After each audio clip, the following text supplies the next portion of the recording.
Bem-vindos a Camelot. Seguinte, alguns recados para vocês. Foi legal o preview, né? Deu pra gente relembrar aquela aventura. Foi muito da hora. Muito obrigado, Wizards of the Coast, por essa oportunidade. Gente, que semana doida, né? E teve uma surpresa além, né, do preview que eu queria deixar para soltar para vocês aí depois, né, que eu lançasse o preview, que é um vídeo que eu fiz uma entrevista com o criador de Forgotten Realms, Ed Greenwood. O cara escreveu Forgotten Realms antes da criação de Dungeons and Dragons, e ele, como um gamer, né, lá na década de 70, ele é um canadense. Assim que ele pegou Dungeons and Dragons na mão, ele falou: legal, tem um conjunto de regras, mas não tem um cenário. Vou usar o cenário que eu já escrevia nos meus livros. E ele acabou criando Forgotten Realms, que está saindo na coleção do Magic, né? E é o mundo principal de Dungeons and Dragons na quinta edição. Porém, tem dois trabalhos. O cara foi muito gente boa mesmo. E ele disse que. Ele disse nada, peraí. Tudo que ele disse. Desculpa, eu me perdi aqui. Ele disse. O que eu tô falando? Ele disse? Ele disse, na verdade, uma surpresa que tá no final da entrevista. Não posso contar o que ele disse. O que eu vou fazer? A entrevista deu 1 hora de entrevista, tá? Ficou super longa. Então, vai dar trabalho para eu fazer a tradução dela. Eu quero fazer as minhas perguntas em português e depois eu vou gravar por cima o que ele está respondendo. Para vocês que não sabem falar inglês, conseguirem aproveitar essa. Porque, gente, é um documento histórico. O cara tá velho, ele tá um senhorzinho.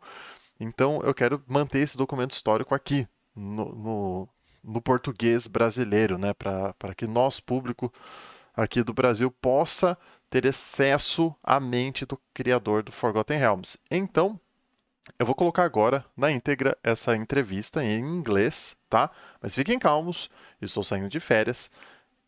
Essa semana eu vou subir as montanhas, vou acampar em cima da montanha, ficar uma semana na montanha, volto, vou para a caverna, depois eu volto, aí eu estou de volta para o canal, tá bom? Então por isso que eu não vou estar postando no Instagram, não vou estar postando no Twitter, estarei em cima das montanhas, depois vou estar debaixo da terra nas cavernas. Estarei explorando. Não dá para chamar de dungeon, são caves. Enfim. Espero que vocês curtam aí a entrevista do cara, deixa aí nos comentários. Assim, é algo fantástico. Eu não estou comentando os spoilers por causa de algo que o Edward Greenwood, um pedido pessoal dele, e eu vou atender. Então não vou fazer vídeo falando dos spoilers, vou fazer um vídeo depois. Quando todos os spoilers tiverem sido lançados, eu voltado da montanha da caverna, aí a gente troca ideia, beleza? Então aproveita aí a entrevista com Edward Greenwood, o criador de Forgotten Realms. Camelot. Camelot. Camelot. It's only a model.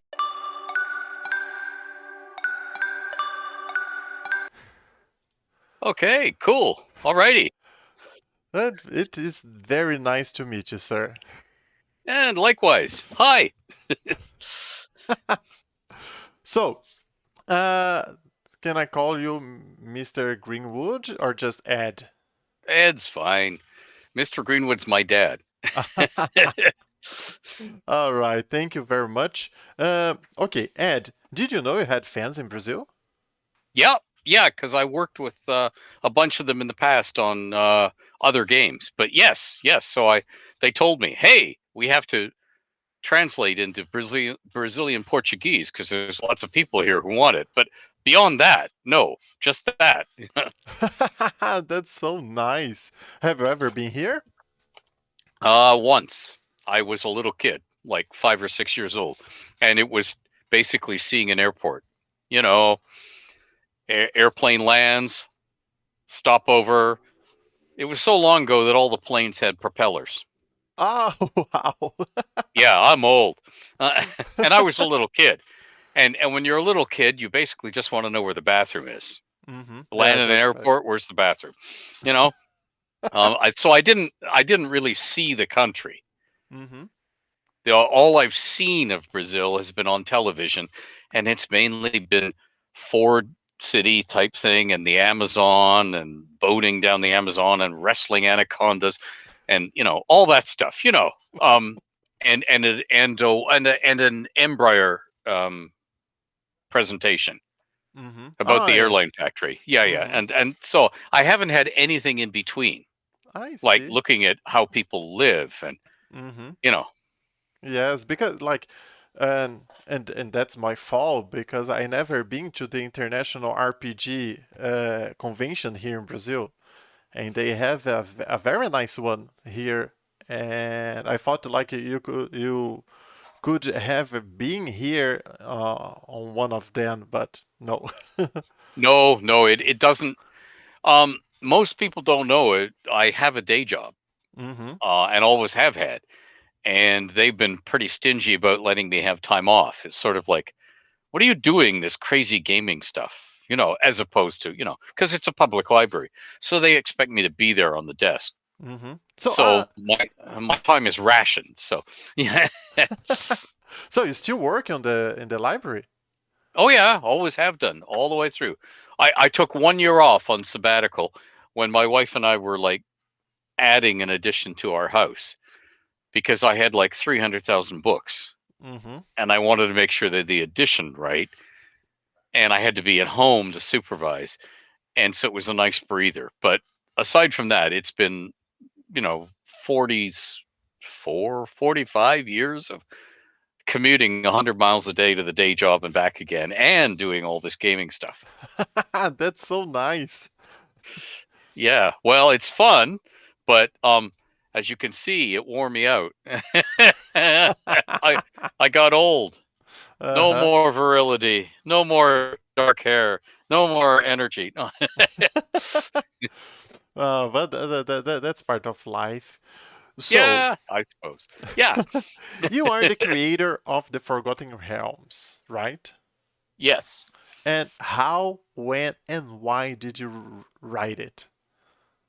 Well, I was 5 years old. Mm-hmm. I was one of those things they called a child prodigy. I was writing stories and stuff when I was 5, and I was pretty lonely because my mom died when I was 6, and I was raised by my grandma and a succession of aunts, maiden aunties, um, and my entertainment was all the books in my father's den. Mm-hmm. And my father was he had 3 children.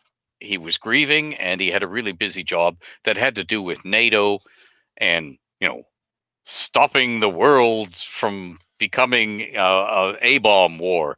So he was doing radar stuff all over the world. So we didn't see very much of him. So I read my way through his library, and I loved the fantasy books. I could he he didn't censor what I read at all, but there wasn't much racy stuff. Like Peyton Place and stuff was, um, but so I read everything, and it just so happened it was fantasy stuff that um, lit the fire in me that I loved. So I would always go pounding up the stairs with a book in my hand, say, Dad, where's the next one? This was great." And he'd say, "Well, son, that author died in 1943, so if you want another one, you're going to have to write it yourself." "Oh, okay." And I pound back down the stairs to the den where my Aunt Clara had brought all the brown paper bags from the supermarket, and she'd cut them down the sides and she'd ironed them flat because during the Depression, that's what you did for paper. You didn't buy paper, particularly not for kids to crayon on. You saved all your brown. So she'd saved them all. So I would write all these stories, and my father started taking them into his workplace to entertain his coworkers, who are all guys working on radar. And I was writing horrible pastiches of all my favorite authors, but they included Lord Dunsany and some great fantasy writers. And at that time, Lynn Carter, now dead, was starting to republish all the classics of fantasy because The Lord of the Rings had been a huge sales hit in North America. So he said, people have been writing fantasy since before we talked about it as writing. Um, you know, Don Quixote is a satire of Amadis of Gaul and Palmerin of England and so on.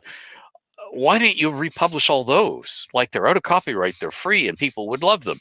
So the Ballantine said, sure, why not? So he started publishing everything from Conan to all that stuff, and I read it all because my father read it all. It wasn't like I was brilliant or anything. My father brought them home, and I just read everything he brought home. So, and I started writing stories set in the realms. And most of the early short stories were a character I came up with called Mert the Moneylender, who was this fat, wheezing merchant.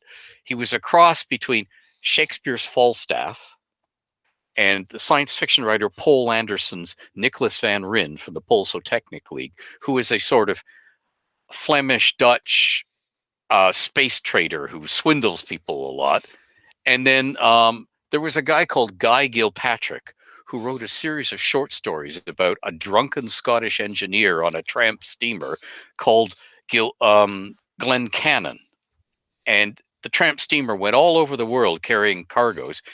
And this guy was always down in the engine room getting drunk on Duggan's Dew of Corkantilic and swindling the local people out of coconuts or whatever it was to make a few bucks. So I took these three ideas of this sort of scoundrel who was out of shape and old, and I put them together into Mert the Moneylender. And I was writing stories like Fritz Leiber's fantasy Fafhrd and Grey Mouser short stories. And they were episodes. And at the end of every story, Mert would be in trouble with the local authorities, so he'd have to leave town. He was also in trouble with the new enemies he'd made during the story, and his traditional trade rivals, the other merchants. They all wanted to get him, so he'd always leave town. So he was moving from port to port south along a coast, the Sword Coast. Mirabar, Neverwinter, Port Last, and then eventually he settled in Waterdeep, which was large enough to hide in for a few stories. So that's how I built the Forgotten Realms, about 10 years before there was anything called D&D. All right, that's amazing. Yeah, it was fun. I was Mhm. just writing to entertain myself, and there was just writing stories. It wasn't to create a great game world. It wasn't to go with D&D. It was just my own playtime. And Forgotten Realms are well known for its iconic characters like Elminster and its legendary places like Waterdeep. What Mhm. characters and locations did you create those large and know we know today? All of them, with the exception of Menzo Baranzan, which Hmm. is Bob Salvatore's creation. Um, I created all of the Forgotten Realms you know today. Now, bits of it were really brought to life by other writers. Richard Lee Byers working with Zast Tam in Thay. Um, Elaine Cunningham bringing Waterdeep to life and then bringing Evermeet to life.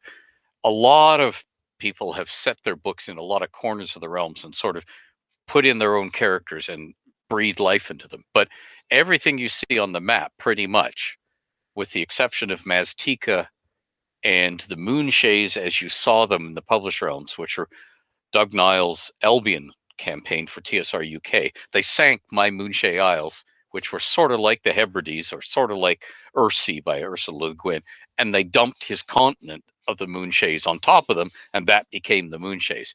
And as they were detailing the realms in a hurry, a lot of other designers did real world analogs like this is like Egypt. Well, they had to. They had a bunch of modules, the Desert of Desolation series, that had pyramids in them as dungeons. So they had to come up with an Egypt in the realms somewhere. And that was their plan from the beginning. The realms would have jungle adventures, which became Malatra, the living jungle. It would have Oriental adventures, which stayed Oriental adventures. It would have Arabian adventures, which became El Khadim. And two of the designers, Zeb Cook and Doug Niles, were history teachers before they became game designers. So they put in a lot of stuff like America exploring what became Mexico, what became um, now today is a lot of South America, Aztecs, Mayans, and so on. They put that in the realms, Maztica and so on. I would not have had that in the character they added. Um, the closest I got to anything in the Orient was Thay.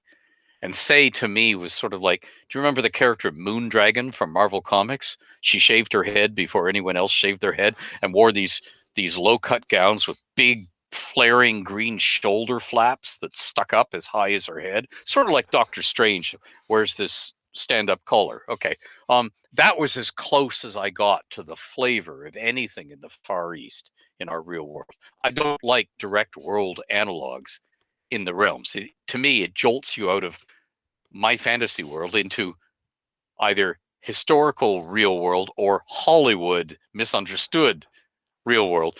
But when TSR was designing it, they had to be able to tell artists and other designers in a hurry, this is sort of like ancient Babylon. This is sort of like Egypt. This is sort of like India. This is sort of like China. Back in the time of the Great Wall and all that stuff, just do it. So they would do it. But to me, so I've created everything else besides those badged places. So everything you see on the map, cities like Telflam, places like Candlekeep, places like Chult. That's all in my original maps. Now a lot of the places never really got visited. They were where merchants on board a ship or on a caravan that had been going for months. It's where they came from.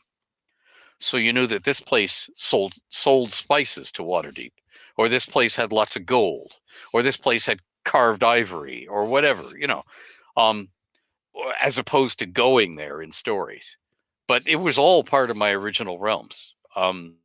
So yeah, I created them all. It's all me. I'm God. No. Oh, nice. And which characters and locations other authors created that you like? I really like what Bob did with Menzo, with the bringing. I mean, Gary Gygax created that notion of the Drow, Lolth, and a matriarchy and competing noble houses, and it's in the original Vault of the Drow module. And Bob looked at it and said, "Oh, yeah." And he wrote a story that brought that to life. Homeland. It was a brilliant novel. I really like that. Elaine Cunningham read my original Waterdeep in the North product, and she brought it to life beautifully in Elf Shadow and its sequels, Elf Song and the Dream Spheres and so on, with Erlin and Dan Lothan. Jeff Grubb and his wife, Kate Novak, really brought the characters around Cormyr to life. And then Jeff had this idea that he pitched to the book department. Why don't we do a James Michener novel set in the realms? Those big historical novels. And so we did Cormyr a novel. He and I wrote it together. And he wrote the past scenes and I wrote the present scene. And we enter the chapters, one chapter this, one chapter that. And then we overwrote each other. Like we took each other's chapters and rewrote so that it would feel more like one voice rather than two dueling authors in the page. And Bill Larson was our editor, and I remember him saying, "Oh, this is much better than I was led to expect I would get." So anyway, but those in particular, and then later on, there were individual novels that stood out for me.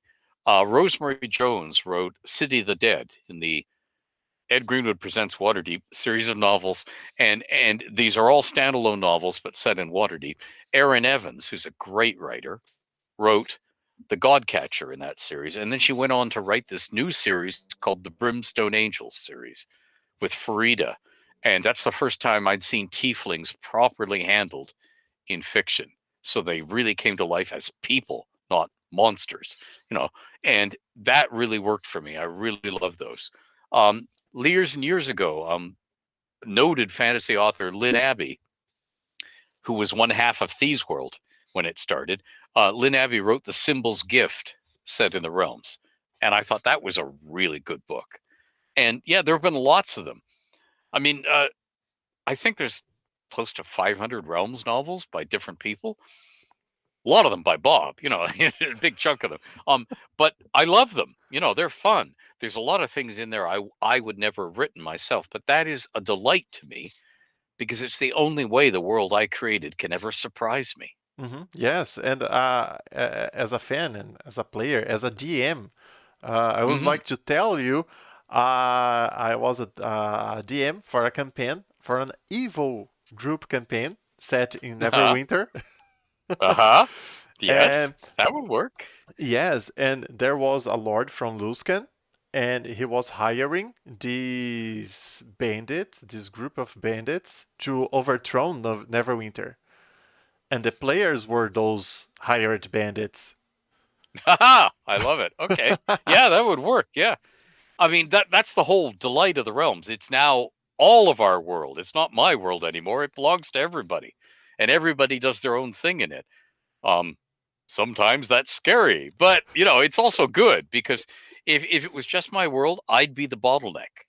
I'd be the person everybody was waiting. Oh, detail this city. I want to go there in my campaign. Oh, detail that place. I want to go there. And I would never be able to keep up. So it's good that we're all, you know, it's like going to a food court instead of one restaurant. And if you don't like that, there's a chef over there doing that. If you don't like what he's offering, there's another chef over there doing that. Great, and you, I'll have noodles from there. I'll have hot peppers from there. And it's great. This is the beauty of the realms, I think.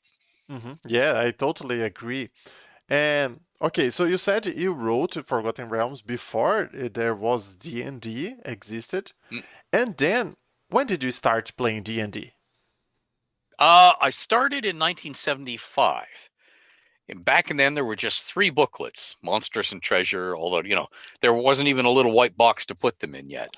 Um, and my group of friends, who were all fantasy fans, we tried it. And we said, this is a really cool idea. We like it. But there's not enough here. It's just going to be an argument at the table as to what happens. It's like competitive storytelling. Nah, nice try, but we've all bought Greyhawk, the little booklet Greyhawk, and then Blackmoor, and then Eldritch Wizardry, the 3 booklets that came out.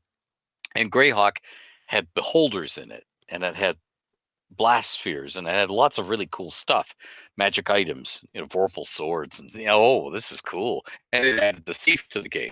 But we still thought this is still going to be an argument. But then in 1978, the Monster Manual came out, closely followed by the Player's Handbook. And we said, this is it. And I changed everything in the realms to match. Okay, here's all the monsters from mythology, plus some cool new ones, all ranked against each other. You know exactly how they work. You know exactly what powers they have. And this is Jack Vance's magic system from the Dying Earth stories.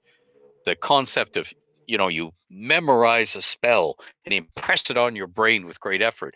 And when you cast it, it's gone. You've forgotten it. You have to do it all over again. That came from Jack Vance with his permission, Gary Gygax Incorporated, and it had all those cool Jack Vance things like, Nolzur's Marvelous Pigments.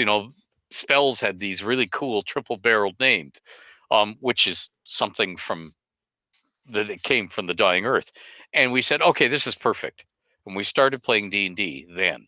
And in the Home Realms campaign, so it was 1978, and we're still playing. Oh, you're still playing? Yeah, not very often because we're all over the world. So when we have a play session, people have to get on airplanes and fly. And of course, COVID, not so much. But I mean, so it devolved into like once a year play sessions. But yeah, we still play all these years later. And by the way, most of the characters are around 9th level Wow. after all those years. That's so nice. Yeah. My group of friends, we created those bounds playing RPG because I'm not from this city. I moved here because my father, he's a toy designer and he got a job here, and then we moved here. And before he moves, he came first because he started working. Then we moved the whole family. I was 12 Mhm. years old, and he had an intern. He was about my age, and he was like, you have a son, he's about my age. Okay, so tell him that here we play RPG, we play Dungeons and Dragons, and play Magic the Gathering. So he must learn how to play it before he comes here. And it was very nice because back in the day, that was 1997, and like we used to play on the streets. like playing soccer and playing basketball on the street, and Hmm. sometimes was just like, no, today we're going to play Dungeons and Dragons the whole day. And why not? That's Yes. that's paradise. That's great. Mm-hmm. Now we should all be wealthy enough that we can take all day to play D&D. Yes. Yeah. And it that was very nice because these friends they are my friends still today, and that's amazing. That's just Hmm. incredible. All right. Yeah, that's the best way to hang out. Yeah. I totally agree because you create boundaries. It's different from, for example, I really like to play board games, and sometimes we get together to play a very difficult game like Eldritch Horror, and you have to solve problems that you don't have time to talk to each other to know, oh, how are you today and how's everything. But playing RPG, you mix it up. Things like it's your character, but it's also you, and your mood will affect your character's mood.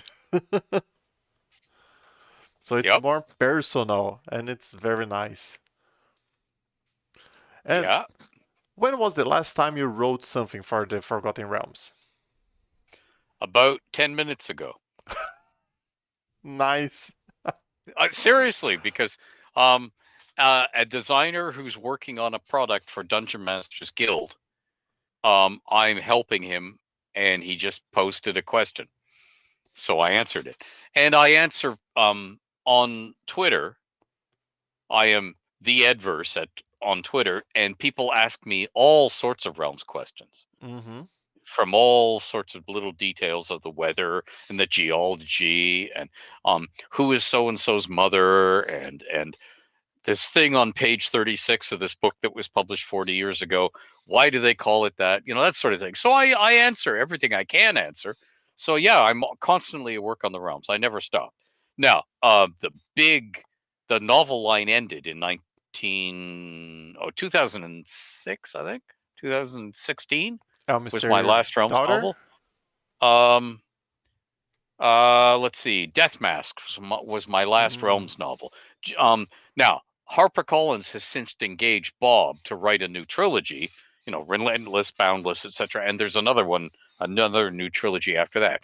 But aside from that, the in-house Realms novel project has ended, and right now, all the game products I've assisted with a few of the fifth edition game products, but most of them right now are being written in house, and then they give new voices a chance to, like Candlekeep Mysteries, had lots of new gamers from diverse backgrounds all over the world get a chance to write their adventures, which is great. Again, it's letting more people. You see, I've noticed this over the years from the very beginning. Every time a designer gets their hands on the realms, it's like being given the keys to a sports car. You want to drive it. You want to add your own stuff, and you want to do donuts, and you want to race it, and do your own fun things. And of course, you get to understand that everybody wants to drive it. So okay, cool. It's somebody else's turn at the moment. I'm still working on the realms constantly in the background.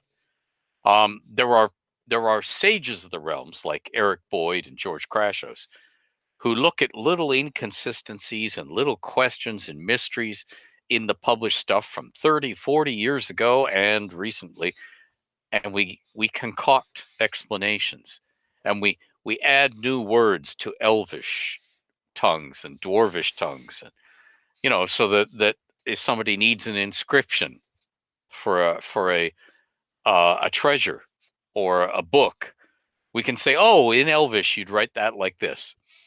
So we're constantly working on it. So, yeah, I have it sitting on my computer right now, right beside your face on my computer is a huge Elvish lexicon, um, with all the words in Elvish. We work on this constantly. Nice. That's so cool. And you already answered the next question I Uh had oh. prepared here. Does Bob consult you when he's writing his novels? Yes and no. Um, and the reason I say no is, uh, I want to be surprised by the novel too. So he never discusses with me the plot or where it's going. Mm-hmm. But sometimes he'll say, "Is it okay if I use Like, for instance, is it okay if I use Lady Illustrial in Silvery Moon? Drizzt wants to, have a little fling with her. I say, sure, you know.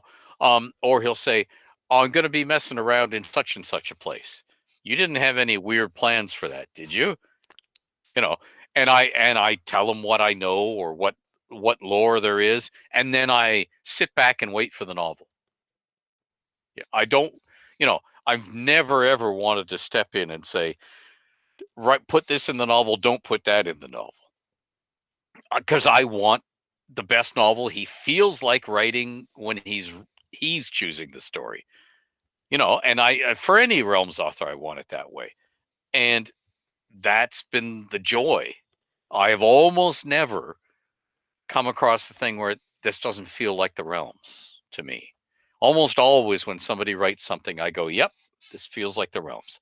Now, in the old days, if an author was doing a Realms novel for the first time, and this doesn't include Bob, he wasn't in that category, quite often I'd get this little, hey, what can you tell us about this place?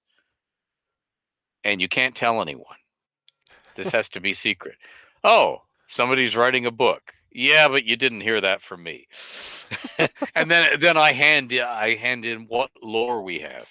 And if they mention this, make sure they say this.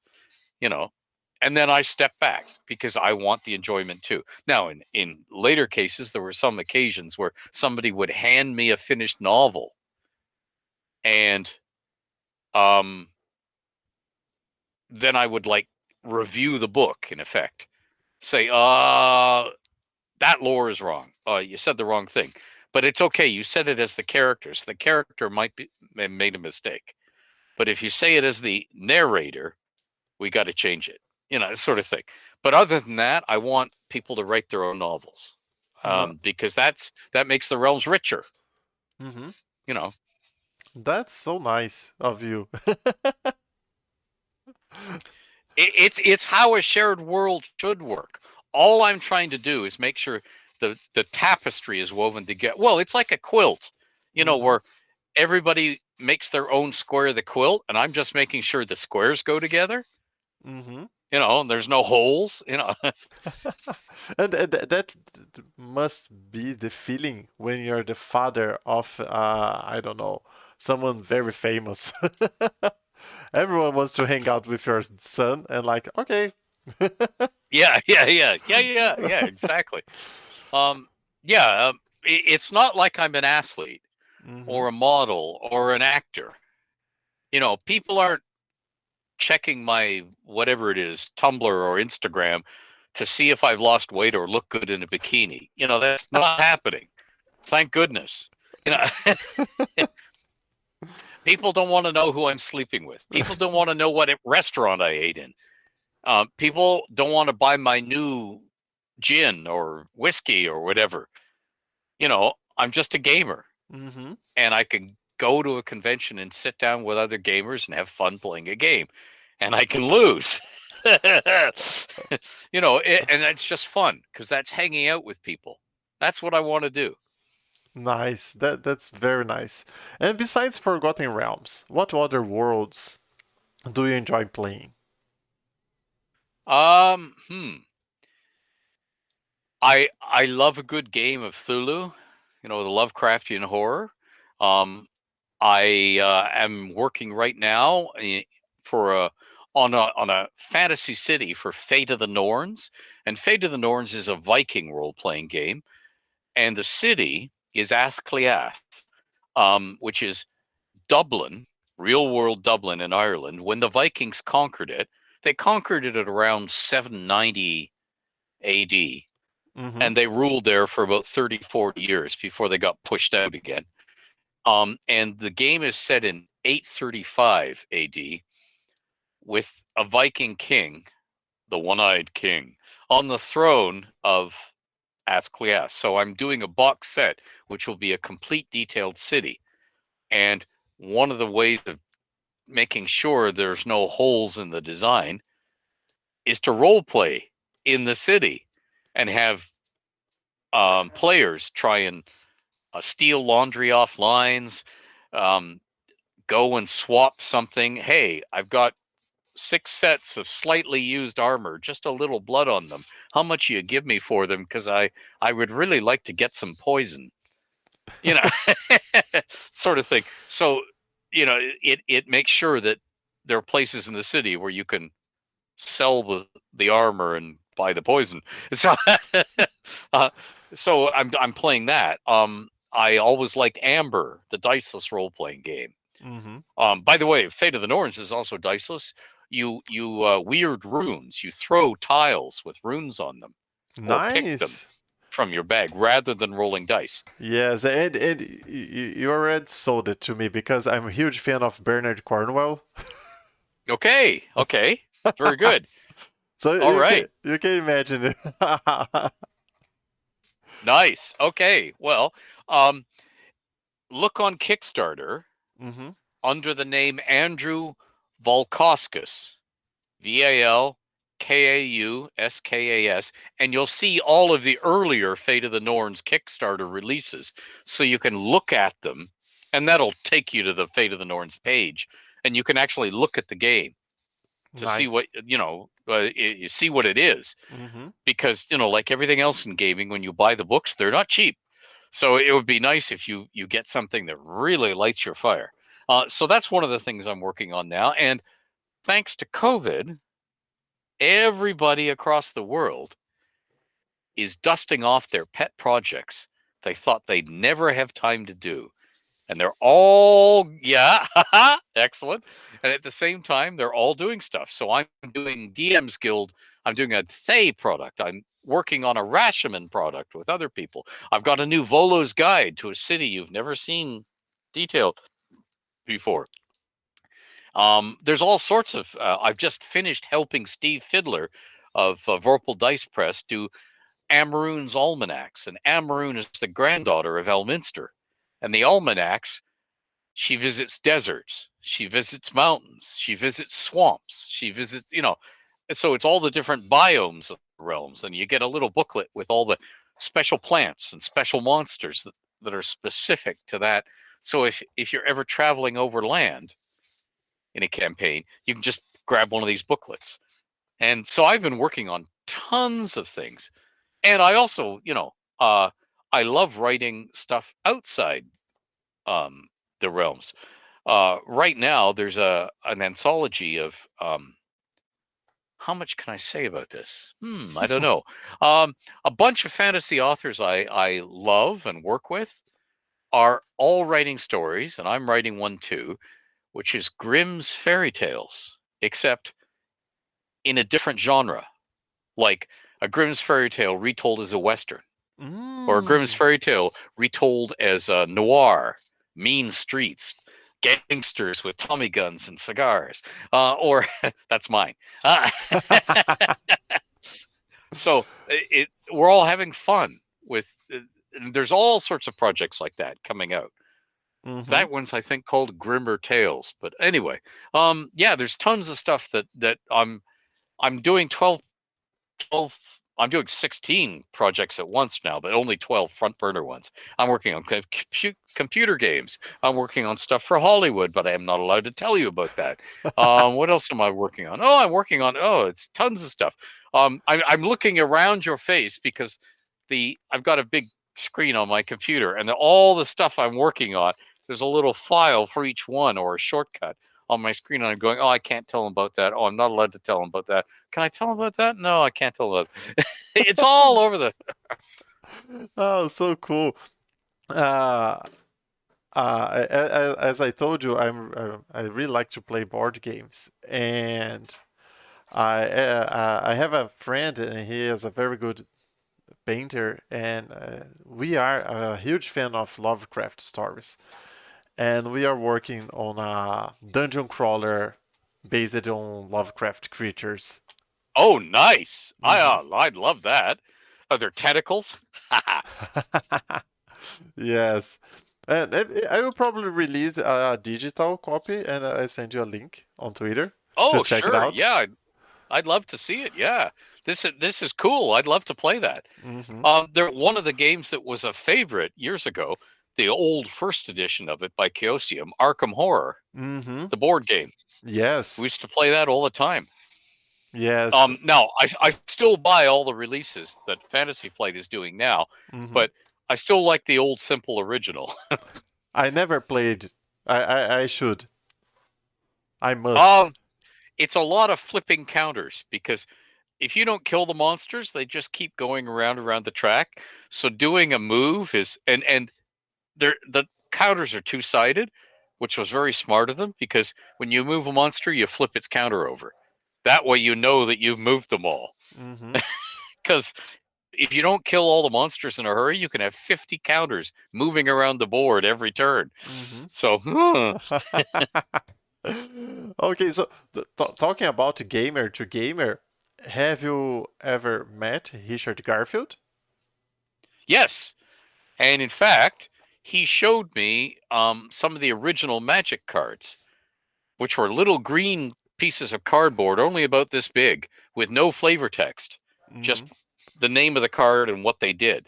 And that was how they were playtesting. We're talking the alpha and beta releases, Mm-hmm. and then antiquities, and then the dark, way back, the first releases. Yes, Richard and Lily Garfield were fellow guests of honor at a convention in Peterborough, Ontario with me years and years ago. A Nice. tiny convention with maybe like 50, 60 gamers at it. Mm-hmm. So, it can happen. Yes. And and back then he was working on a new game called Blood Bowl. Never heard. Oh, okay. It's a big box game. Ah, It did come out, but I mean it's not new anymore. It's like, oh my goodness, was that 20 years ago? Was that 30 years ago? Yeah. So yes, I met Richard Garfield, and I can tell you his socks did not match. Mm-hmm. He deliberately wears mismatching socks, or did back then. It was cool. So nice. And how do you feel like now that we have Forgotten Realms in the Magic, the Gathering product? Oh, I feel poor. My wallet feels poor ahead of time because I'm going to have to buy boxes and boxes of this stuff to get all the cards. Yes. And I'm going to want to get all the cards because I'm going to want to see what they do with, like things like, I mean, I've seen some of the cards online, like the Dungeon of the Mad Mage card and so on. I've looked at it and said, oh, that's cool, but I want to see all the other stuff. Mm-hmm. And Yes. particularly if they come out with another Elminster card or something, I want to see what it is. Yes. Wizards of the Coast, they send a preview card to me. Oh, okay. I'm previewing this card tomorrow, Okay. but Oh, so you can't tell me. Okay. no, I think I can. Okay. It's a Mordecai spell. Yes. Okay. It will be a Mordecai Okay. spell. Okay. And like Ah. I didn't know the lore, Mordecai lore, and the first time I was researching about it, and I was like, wow, it's Gary Gygax's character. Yeah, from Greyhawk. Yes. Yeah. But you see, in the realms, years and years ago, way back, they wanted to promote all the TSR worlds. So when I was an editor of Dragon, I got assigned to write something called the Wizards 3 articles, where we had a Dragonlance mage, Raistlin, and it soon became Dalamar because what had happened in one of the books to Raistlin, and Mordenkainen and Elminster, Mm-hmm. and they'd all get together in my study so that we would cross-link the worlds. And then later, quite recently, in Lore 5th edition, Mordenkainen suffered some mental injuries, went mad, and Elminster was nursing him back to health. So that's how you can have Mordenkainen in a realm set, because he was literally in the realms under Elminster's keeping. Elminster was trying to sort of bring him back to the real world so he wouldn't be a danger to everybody around him with the magic he could wield. So yes, yes, Mordenkainen, yes. Gary's character, yeah. All of the old TSR guys, Jim Ward and so on, had their own Greyhawk characters. and Luke Gygax and Ernie Gygax, Gary's sons, they all had, Big B and all of those Dancer. characters. Yeah, yeah. They were all their own characters from the gaming table. Yep. Have you ever played D&D with them? I have played D&D with Gary once at Gen Con in a charity event. I have played with Jim Ward as my dungeon master. What else? I've played with a lot of the old TSR hands, but not any others of the originals. Luke invited me to play in a game if I could get to GaryCon, and I haven't managed to make a GaryCon yet. Because GaryCon traditionally was held in the very worst winter weather, and it involves for me a drive of about 600 miles. And I remember the early winter fantasy back in the old days was held in Lake Geneva in exactly the same place where they now hold GaryCon. And on 2 occasions, people spent the weekend in their cars on the side of the road, snowed in. Like they got part way, and it's like, I don't want to go through that. And I particularly don't want to put my 85-year-old wife through that. She might not survive it. So we're not doing it. But if I would love to get to a GaryCon now, because almost everybody who attends is an old TSR hand. I want to see them again. And people like Luke, whom I've only met like twice, and Ernie, I think I've met 3 times in my life. I want to really get to know them, hang out with them, not sort of, oh yeah, I know what he looks at, and wave at him, hi, at a convention across over the heads of people that we're both talking to. So yeah, I would love to go, and in that case, I'll get a chance to play more. And I really enjoyed, and the other thing I want to play with is more Metamorphosis Alpha games on Starship Warden with Jim Ward as my dungeon master. Jim Ward created Metamorphosis Alpha and then later Gamma World, and I want to play with those with him as the game master. Nice. And I really would like to tell you that my favorite character and dungeon in the Forgotten Realms is Elminster. No, sorry, Halaster and the Undermountain. Okay. Well, Undermountain was my first big dungeon in the realms. I had small dungeons, and by small dungeons I mean a tomb with like 3 rooms that you can explore in 2 hours. So I had quite a few of those. But Undermountain was my first big multi-level dungeon that people and monsters lived in. And that was, I created Undermountain in 1978. I mentioned it before then, but I didn't start mapping it until 1978. And it had 9 levels and 16 sub-levels, and they never all been seen by the world, because when it was time to actually publish it, we only did like the uppermost levels in the box set, and then there was another box set. And now since then, when other designers have done it, they've all done little bits and pieces adding on. But there was no, go ahead. Come on, cats. and that's very nice, because I remember like it was yesterday, the first time my DM told us like, now you are prepared to get into the Undermountain, and he was like very excited, and I was 12 years old. It was, wow, that would be the adventure of my life. Yes. I had so much fun in Undermountain. We played over and over and over in there.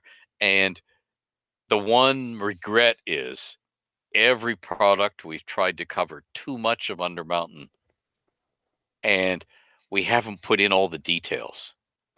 Like every room had hiding places inside pillars, some of them empty, and people had been there before you. So there was mud on the floor and boot prints.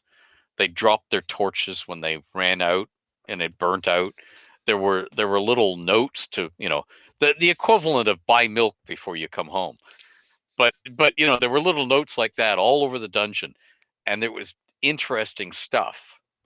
And we haven't like just about a week ago, Steve Shend was who was the editor of the box, was telling me that one of the mappers, Dave Sutherland, came to him and said, "Do you know that this room here has a door that opens into the next room, but there's actually a 50-foot drop there. Do you think Ed made a mistake?" And he said, "No, Ed probably did that deliberately." So he didn't even bother to ask me. They just left it in the dungeon. And yes, it was deliberate. And there's actually a hidden room underneath the room that's mapped. And if you know how, instead of just stepping out and saying, "Oh, it's a 50-foot drop, I'm not going over that," you cautiously reach down over the edge, and there's a loose stone that you can push in, and it becomes a handhold. So you swing yourself around above the 50-foot drop, hang on from the handhold, and feel around, and another stone will go in. And then that one has a lever in it, and if you push it, a door opens, and you get into the room underneath and of course that's never been mapped. It's never been. So I mean, Undermountain is full of little things like that. A lot of the pillars, the really thick pillars, they have hidden staircases inside them, little spiral staircases, go up and down. So Helaster and his apprentices could spy on you as you were going through the dungeon, and they could do things like open a little storage niche behind you and unleash a monster behind you and close it again. Yes, I heard about it. Oh, you did, eh? Oh, wow. Yes, I remember like right now. And my favorite rule in the dungeon is that the Dead Kings. You have like those thrones with the Dead All the Kings. statues? Hmm Yes. Uh, Good. So y- you love the atmosphere again. That's nice. And I remember I was playing Neverwinter Nights, and Hmm. they had this expansion where you play the Undermountain, and this room was there, and I was like, I can't believe it. Ah, nice. and Nice. Yeah. and they have this talking sword, and he's like, come on, get me. I'm thirsty. Please give me some blood. I need some action. And then when you pull the sword, all the skeletons of the dead kings, they come to life, and that's a huge battle. Nice. Nice. Yes. Yeah. That's the way Undermountain should be. Full of things that if you monkey with them, things will come to life. Yes. And Ed, I have to tell you that when I was a kid playing Magic the Gathering and Dungeons and Dragons and the Spellfire card game, I had a card, the card, the Elminster card, and I remember like spend the day looking at that card and like, wow, who is Elminster? And now I'm talking to him. Well, okay. That's the thing. Everybody thinks Elminster is Ed, and Ed is Elminster. And I did used to put costumes on and act the role of Elminster at lots of Gen Cons, because TSR asked me to. And then they asked me to stop doing it, so I stopped. But I got to remind everybody, I was a 5-year-old kid when I created Elminster. I did not have a beard. Mm-hmm. I had these thick plastic glasses so that you couldn't break them, except of course kids will find a way to break the unbreakable glasses. But I mean, I was a little nerd with short hair, brush cut, it was the 1960s, the early 1960s. I was not a cool bearded wizard.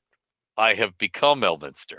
And the other thing is, I mean, the Realms was about 4,000 characters I created, including Storm and Zastam and Manchun and Helaster. These are all characters I created. Elminster wasn't particularly a favorite. Mert was the favorite, Mm-hmm. or Storm, or the Symbol, because I've always wanted to be a gorgeous woman with silver hair, and you know Mm-hmm. but no, it wasn't Elminster at all. But Elminster was the mouthpiece character, the unreliable narrator that brought us the realms. So over the years, TSR wanted us to just write about our iconic characters. So for Bob, it was Drist. And for me, it was Elminster. And Margaret and Tracy got told, "Oh, you can write this book called I Strahd." So, but I mean, yeah, Elminster became me. But yeah, the Realms is more than Elminster, and Elminster isn't really me. I just play him. It's like when somebody tells you, "I'm not really the head of a country. I just play one on weekends." Have you ever played as Elminster? Oh yes, yeah, both as a player character and as a non-player character. Oh yeah, many times. There have been, because one of the things they used to do for charity was to have Bob play Driz, me play Elminster at the game table with lucky people who'd bid for seats, and they could bring their player characters and try and kill Elminster. No, and try and survive the adventure. So yeah, I've played as Elminster, but Elminster's pretty annoying, I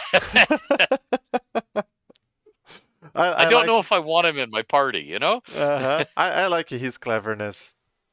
Yeah, well, yeah, he's a lot less annoying than Volo.